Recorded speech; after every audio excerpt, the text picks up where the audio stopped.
দীর্ঘ উত্তেজনা ও সামরিক সংঘাতের পর অবশেষে ইরান ও যুক্তরাষ্ট্র 2 সপ্তাহ লাই অস্থায়ী যুদ্ধবিরতির সম্মত হই। শেষ মুহূর্তের কূটনৈতিক উদ্যোগে এই সিদ্ধান্ত নেওয়া হয়, যা মধ্যপ্রাচ্যের বড় ধরনের সামরিক সংঘাত এড়াইবার গুরুত্বপূর্ণ পদক্ষেপ হিসেবে দেখা হয়।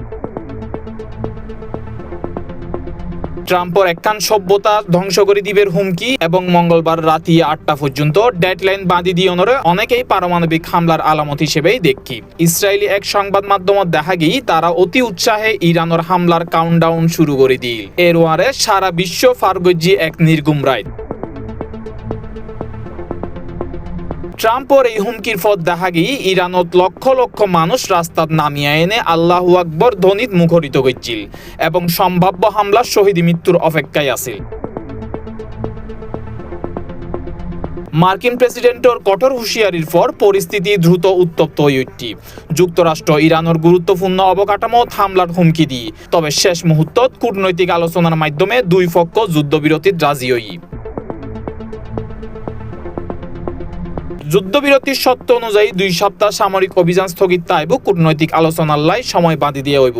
কৌশলগত গুরুত্বপূর্ণ হরমুজ প্রণালী পুনরায় নিরাপদ চলাচলের লাই খুলি দিবের বিষয়ীয় আলোচনাত আছে। দীর্ঘমেয়াদী শান্তি চুক্তির ভিত্তি তৈরির উদ্যোগ নেওয়া হইব।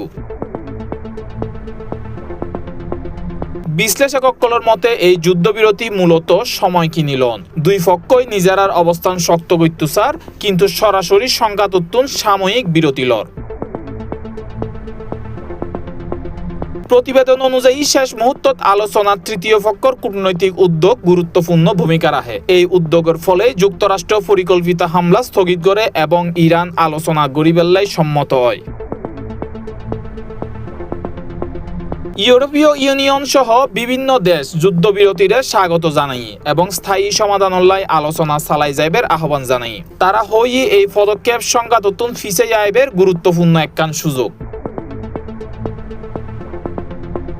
তবে যুদ্ধ পুরোপুরি শেষ নয়। উভয় পক্ষর অবস্থান লইনে বিভ্রান্তি আছে এবং নতুন হামলার খবর পরিস্থিতিরে অনিশ্চিত গড়ি তুললি।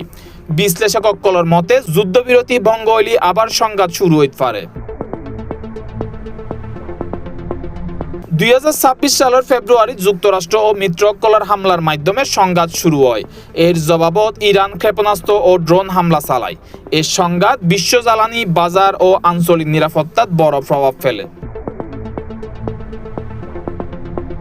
এই যুদ্ধবিরতি আপাতত সংঘাত থামাইবার সুযোগ তৈরি হই, তবে স্থায়ী শান্তি নয়, বরং আলোচনার মাধ্যমে সীমিত সময় হল্লাই একখান বিরতি। আগামী আলোচনার ফলাফলের উদ্দি নির্ভর করিব পরিস্থিতি শান্ত হইব নাকি আবার ওইন জ্বলিব।